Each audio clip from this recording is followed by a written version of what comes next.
Manitoba authorizes immunization cards. A church in Manitoba could be fined up to $1 million, and there was a handful of accidental deaths in Manitoba.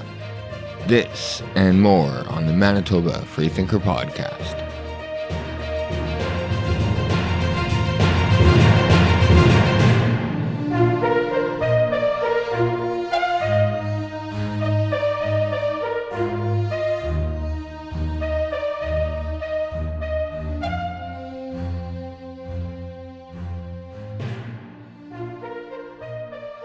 Welcome back to the show, everybody. I hope you guys are all having a wonderful day as always. And in the big news of the day, in case you didn't watch the news conference, is Manitoba will be issuing immunization cards.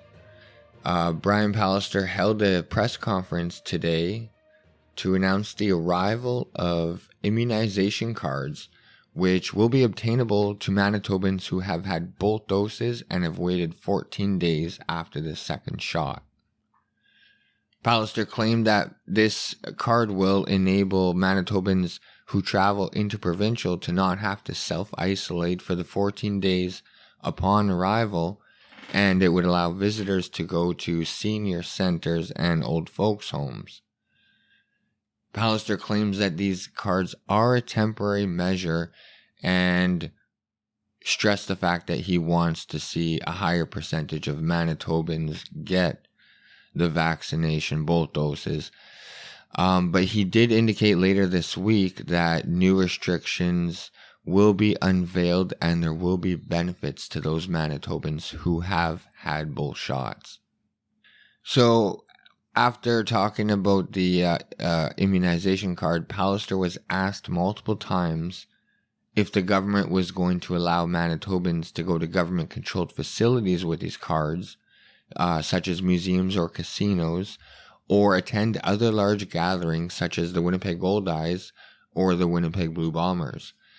And typical Pallister fashion, on both occasions, he avoided answering the question and instead just reiterated the fact that all Manitobans should go get vaccinated. He was also asked how these cards are going to be enforced. For example, if someone was to go to Saskatchewan or Ontario and not come in contact with any health officials and not contact COVID-19, they could just come back to Manitoba and go to work. And Pallister's response was that Manitoba will continue to issue tickets and enforcers will be out continuing to enforce. But Manitoba is relying heavily on the honor system and wants Manitobans to follow the spirit of the order. So even though Pallister didn't answer this question like he so often does, he just avoids the question. He usually just answers a different question. It did make me happy that a reporter did ask what kind of care was taken into looking at the constitutionality around issuing these immunization cards and whether or not it's just another infringement on our rights. And like I said, obviously Pallister didn't answer that question. He's not going to answer any legal question regarding an order that he's implementing. But Pallister ended the conference reminding Manitobans that there will be another conference coming unveiling a reopening plan. Again, hinting at the fact there will be additional benefits for Manitobans who have gotten both shots. So also Manitoba released its daily COVID-19 bulletin. And according to the release, unfortunately, there were two more additional deaths. There were 234 new cases identified with a test rate positivity at 12%. 3,836 active cases and 48,238 have recovered. 336 Manitobans are hospitalized with COVID-19 here and in other provinces. 104 of those Manitobans are in ICU, 68 of them being in Manitoba, 33 being in Ontario, 1 in Saskatchewan, and 1 in Alberta. So we are continuing to send our ICU patients to other provinces, and I feel like it's not going to stop anytime soon, seeing how there is a nurse shortage, and doctors and nurses are warning Manitoba that we do have a major nurse shortage. And this is also in the middle of them voting to go on strike. So this is not going to help.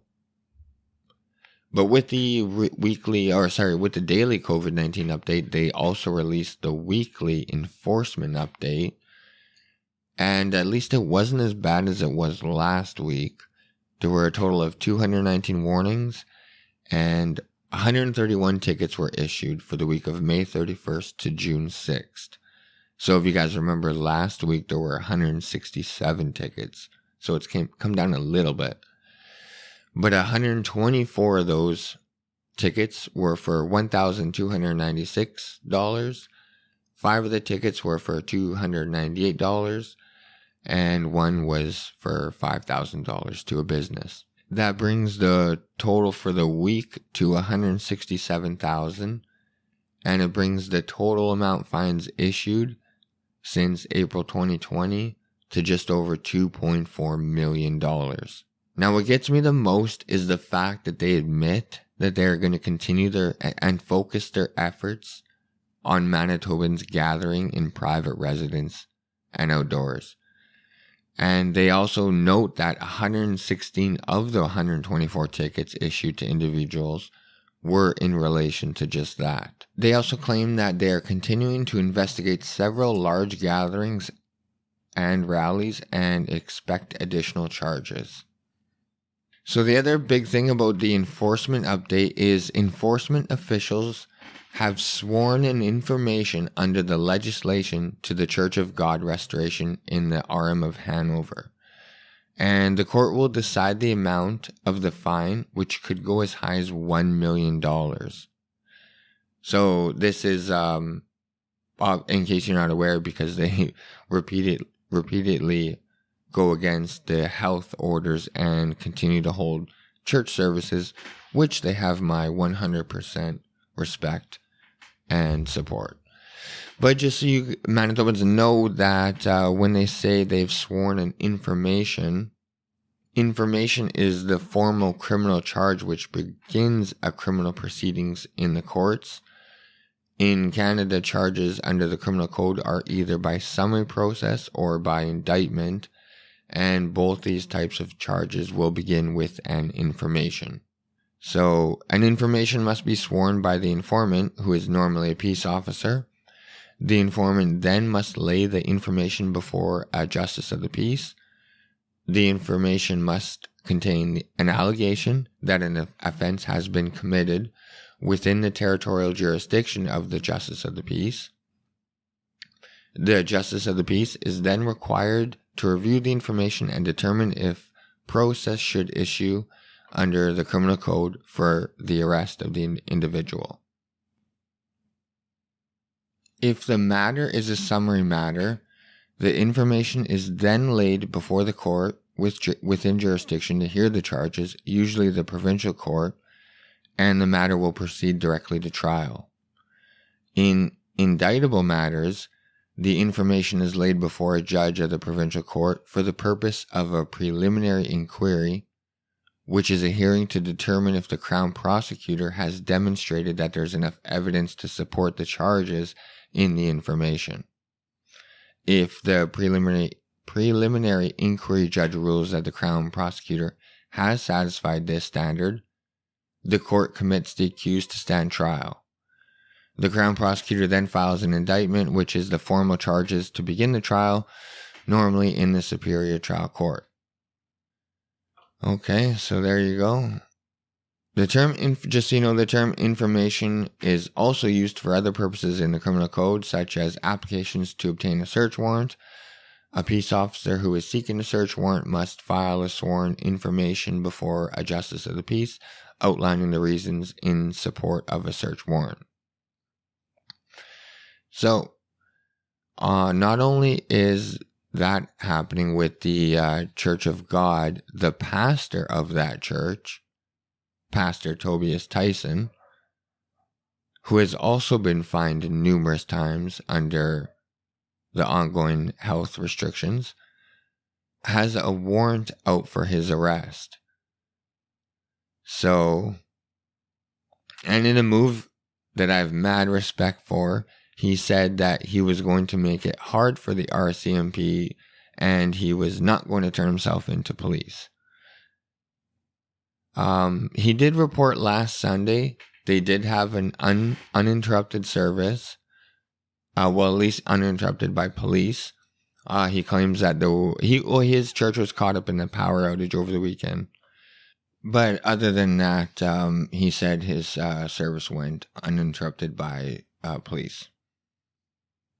But I think it's pretty safe to say with the new this new announcement with immunization cards coming from Pallister, there's definitely going to be an increase in rallies and protests. I could see it already. But there you have it. 2021. You could legally smoke weed, but your mom can't come over and visit you. And here in Manitoba, we're trying to jail our pastors for holding church services. It's unreal times we live in, and our premier keeps going on and on and on that if we want our freedoms back, our constitutional rights and freedoms, then we have to bend the knee. So, just in case you're not aware, though, Manitoba has been taken to court back in December of 2020 over the constitutionality of the lockdowns and restrictions, and whether or not Dr. Brent Rusin, who is our Chief Provincial Public Health Officer, even has the legal rights to issue these lockdowns and restrictions.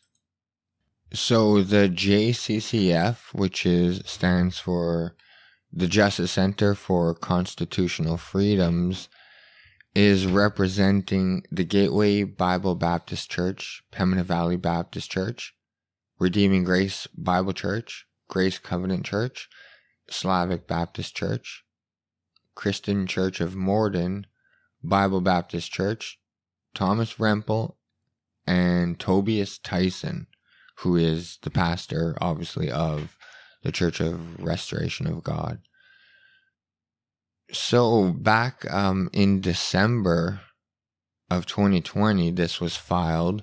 The Justice Center has filed a legal action in the Court of Queen's Bench challenging sections of the Public Health Act and orders made by Manitoba's Chief Public Health Officer, Dr. Brent Rusin, to end the violation of Manitoba's Charter's freedoms. The Justice Center represents 7 churches. I just mentioned all of them. And a couple ministers. The Justice Center filed a lawsuit. The Justice Center's filed lawsuit alleges that orders under Public Health Act of Manitoba are outside of the authority of Manitoba because lawmaking is in the exclusive jurisdiction of the legislator. The lawsuit also states that Manitoba lockdowns measures are not justified violations of the Charter-protected freedoms of conscience, religion, expression, and peaceful assembly. The action also contends that Manitoba and Dr. Rusin failed to consider the collateral, social, and health costs of locking down society. The lawsuit claims that PCR tests, the tool used to diagnose COVID-19 in Manitoba, produces unreliable and misleading data, and that Manitoba and Dr. Rusin knew or ought to have known of this unreliability. The legal action in Manitoba follows legal action filed against Alberta government on December 4, 2020. The Justice Center has been inundated with hundreds of emails from people in Manitoba who are being financially ruined by lockdowns, suffering harm to mental health, losing their businesses, unable to see their elderly parents, and are being denied critical health care for conditions other than COVID-19. The government has told stores what they can sell and restricted the sale of items that Dr. Rusin has deemed non-essential. Dr. Rusin has stated that pursuant to the public health orders, only household members are allowed indoor or outdoor on Manitobans' own properties. Yeah, this is coming back from, like I said, December of 2020. I emailed the JCCF to find out if there were any dates set out for the judge to give his ruling on the case, because closing arguments took place in mid of 2021, so just last month. They did have the closing arguments, and the JCCF did reply back to me saying that they have actually no additional information on any date set. It's completely up to the judge, and it could take even up to a year.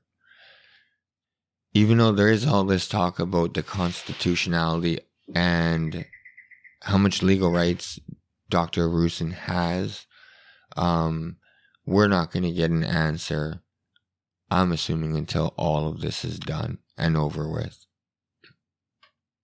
I don't think a judge is going to, especially here in Manitoba, is going to be the one judge that overturns lockdowns when worldwide they haven't been overturned.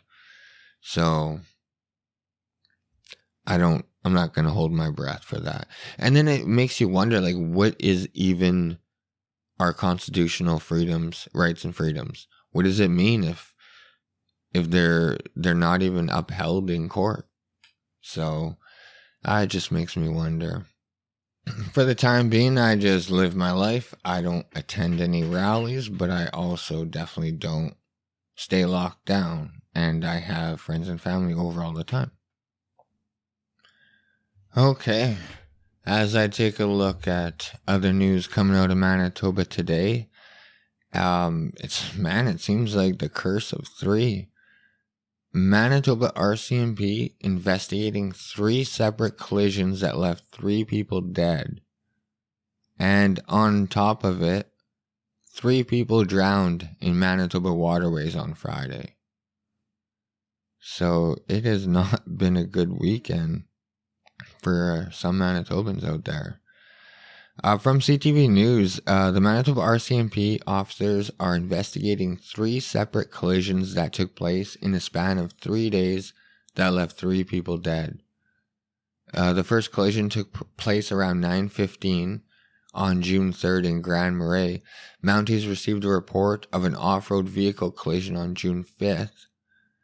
According to police, the collision took place on Fay Road when a 79-year-old Winnipeg man lost control of the off-road vehicle he was driving, and it rolled. He was taken to the hospital with life-threatening injuries and died on June 4th. Then around 1 p.m. on June 4th, RCMP officers responded to a 3-vehicle collision on Highway 3 in the arm of Stanley. Police said through their preliminary investigation, they've determined that a semi-trailer traveling south collided with a semi-trailer headed north.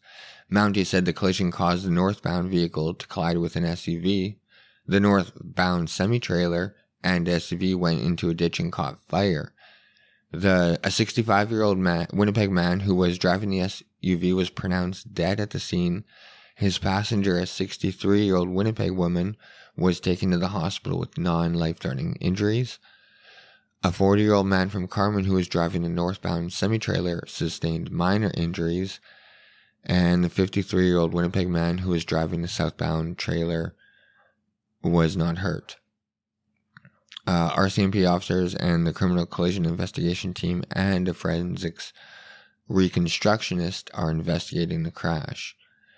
And the third collision that took place happened at 12 a.m. on June 5th in the arm of Swan Valley. Mountie said a vehicle was driving north on Highway 10 when it hit a pedestrian. The driver, a 52-year-old woman, stopped at the scene and called 911. The pedestrian, a 42-year-old man from Swan River, was pronounced dead at the scene. And Mountie's, the criminal collision investigation, and the forensic reconstructionists are investigating. So that's been a pretty rough weekend on the highways.